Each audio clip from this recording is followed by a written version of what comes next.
Miyamoto Musashi, the legendary 17th-century Japanese swordsman, stands as one of history's most formidable warriors and profound philosophers.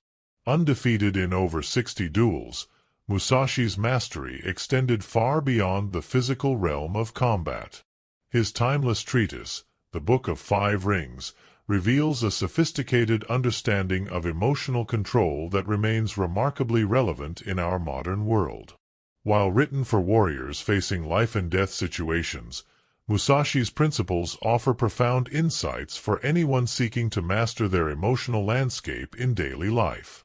The Warrior's Mind, Musashi's philosophy of emotion.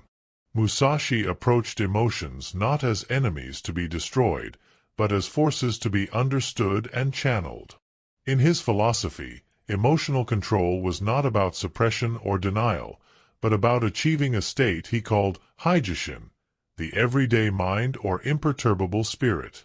This concept represents a mind that remains calm and clear regardless of external circumstances, much like the surface of still water that perfectly reflects reality without distortion. The foundation of Musashi's emotional philosophy rests on several key principles.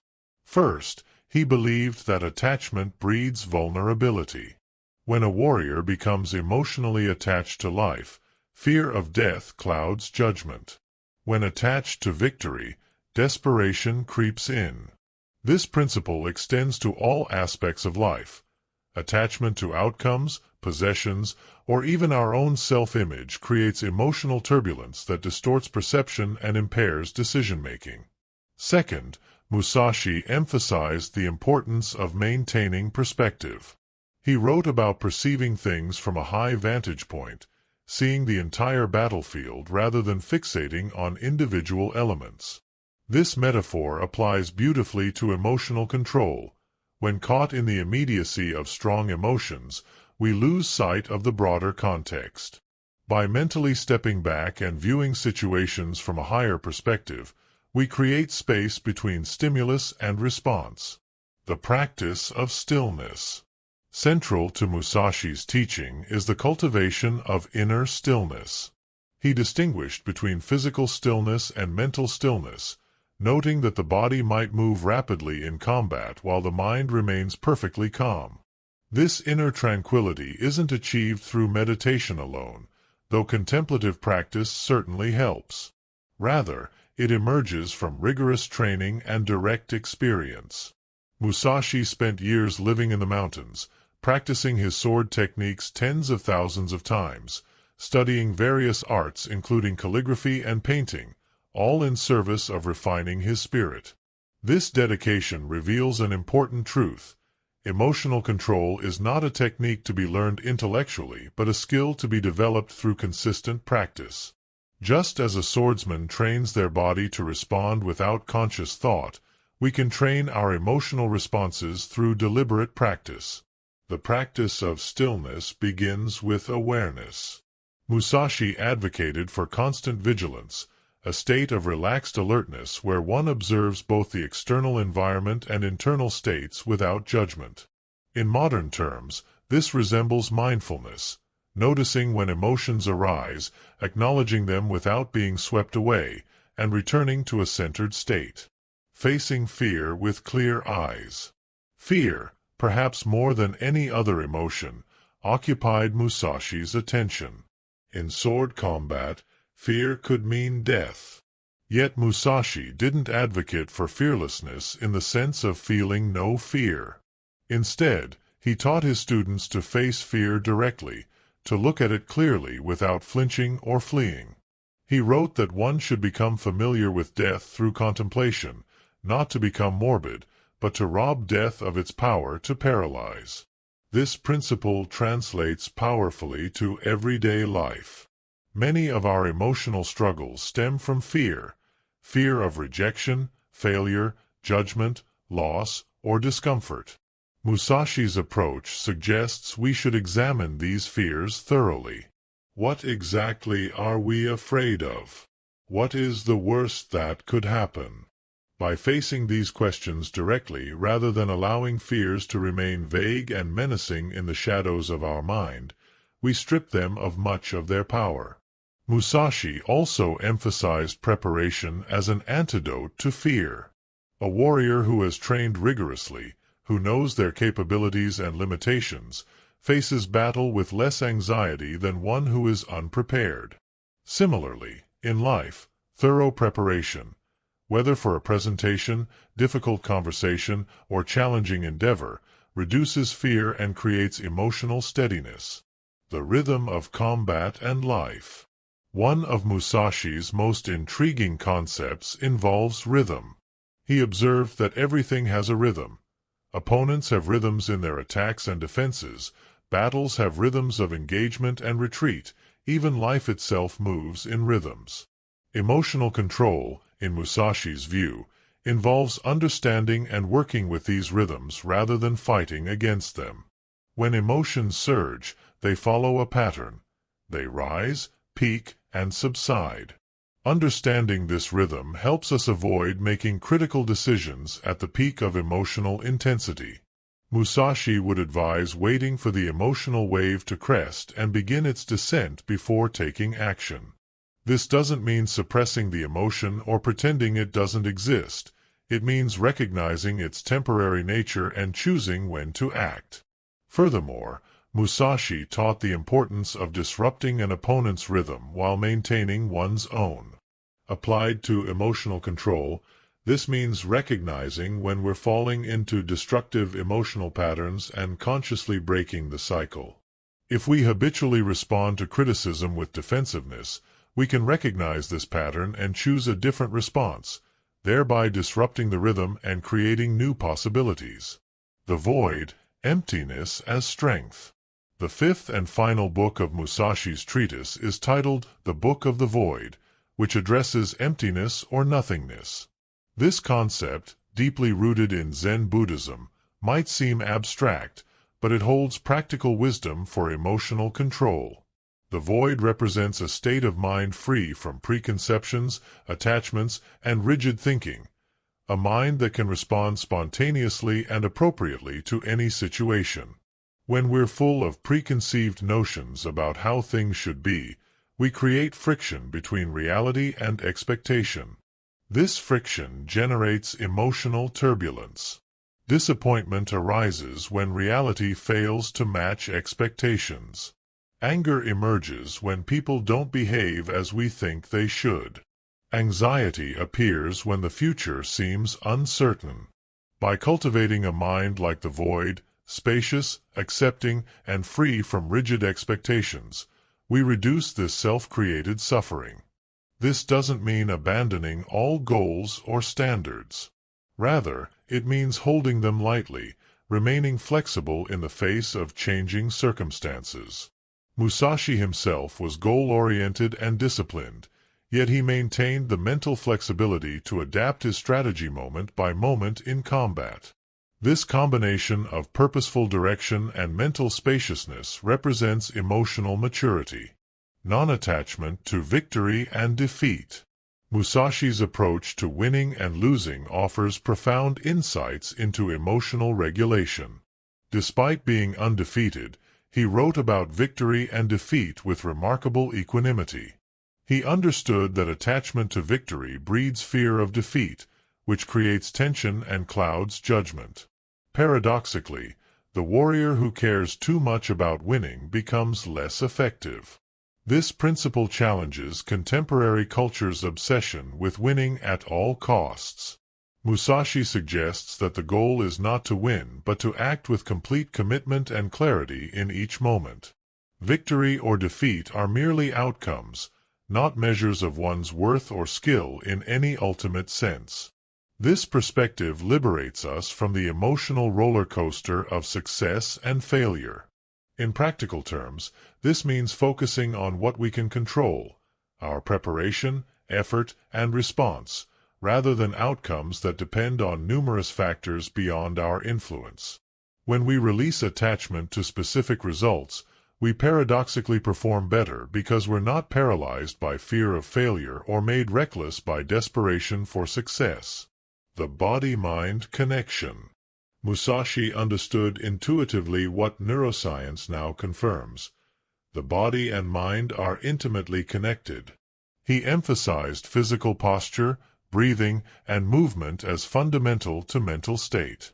A warrior with poor posture, shallow breathing, and tense muscles cannot maintain emotional equilibrium. The physical state directly influences the emotional state. This insight offers practical tools for emotional regulation. When emotions threaten to overwhelm us, we can work with the body to influence the mind.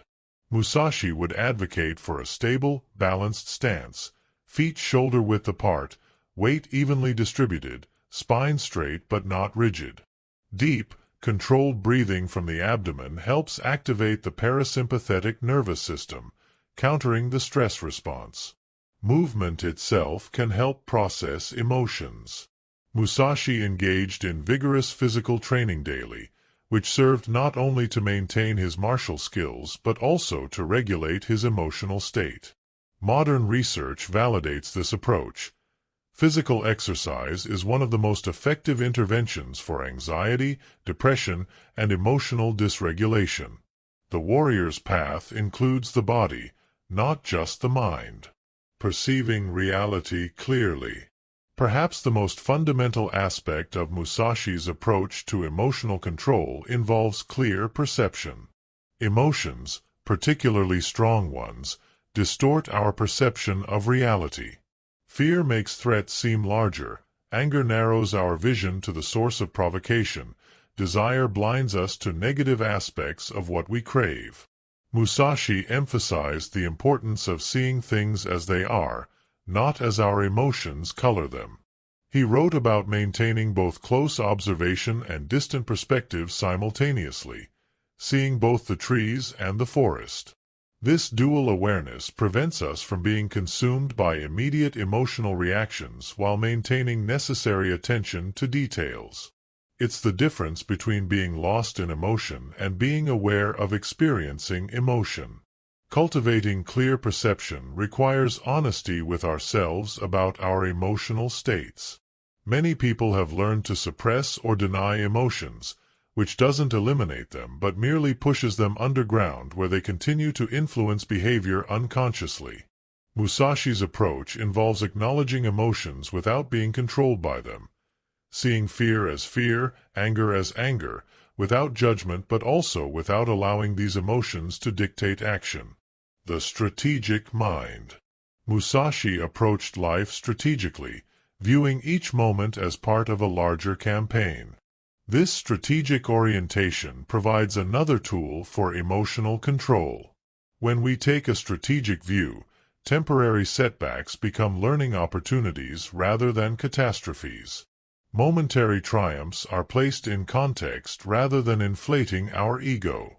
Strategy involves thinking several moves ahead while remaining flexible in the present. Applied to emotional life, this means considering the consequences of actions taken in emotional states. The angry email you want to send right now. What will be the consequences tomorrow, next week, next year? This doesn't mean never expressing anger, but rather choosing when and how to express it strategically, in ways that serve your larger purposes. Musashi also emphasized knowing yourself and knowing your opponent. In emotional terms, this means understanding your own emotional patterns, triggers, and tendencies, as well as recognizing the same in others. This self-knowledge allows you to anticipate and prepare for emotional challenges rather than being blindsided by them. Training and discipline. Musashi's life exemplifies the power of disciplined practice. He didn't achieve emotional mastery through sudden insight but through years of rigorous training. This reveals an important truth. Emotional control is a skill that must be developed through consistent practice, not a trait you either have or lack. The training involves both formal practice and real-world application. Formal practice might include meditation, breathing exercises, journaling about emotional patterns, or deliberate exposure to challenging situations in controlled settings. Real-world application means recognizing opportunities in daily life to practice emotional regulation, the rude driver, the critical colleague, the disappointing news, viewing each as a chance to train. Musashi advocated for training in all conditions, not just comfortable ones. He would practice in rain, snow, darkness, and on various terrains. Similarly, we must practice emotional control not only when calm but especially when stressed, tired, or facing actual challenges. This is where theory becomes embodied wisdom. The path forward. Musashi's teachings on emotional control ultimately point toward a way of being rather than a set of techniques. The goal is not to become emotionless like a robot, but to become emotionally mature, able to feel deeply while maintaining clarity and choice in how we respond. This maturity allows for greater effectiveness in action, deeper relationships, and reduced suffering. The journey requires patience. Musashi spent decades refining his art, continuing to practice and study until his death. Emotional mastery is similarly a lifelong pursuit, not a destination to be reached. Each day offers new opportunities for practice, new challenges to face, new lessons to learn. Conclusion. Miyamoto Musashi's approach to emotional control, forged in the crucible of life and death combat, offers timeless wisdom for anyone seeking greater emotional balance and clarity. His teachings emphasize clear perception, non-attachment, rhythmic awareness, strategic thinking, and disciplined practice. These principles, while ancient, speak directly to contemporary challenges of stress, anxiety, anger, and emotional overwhelm. The path Musashi illuminates is not easy. It requires honest self-examination, consistent practice, and courage to face our fears and limitations directly. Yet for those willing to walk it, the rewards are profound. Greater peace of mind, improved relationships, enhanced effectiveness in all endeavors, and the satisfaction of living with integrity and purpose. In his final work, Dakodo, The Path of Aloneness, written just before his death, Musashi distilled his philosophy into 21 precepts. Among them, accept everything just the way it is, do not seek pleasure for its own sake, do not, under any circumstances, depend on a partial feeling, and think lightly of yourself and deeply of the world. These simple yet profound statements encapsulate a lifetime of learning about emotional control. Perhaps Musashi's greatest teaching is this: mastery begins with honest practice, continues with patient persistence, and culminates in a way of being that remains centered regardless of external storms. The warrior's path is open to all who choose to walk it, and the journey of emotional mastery begins with a single step: the decision to observe, understand, and gradually transform our relationship with our own emotional landscape.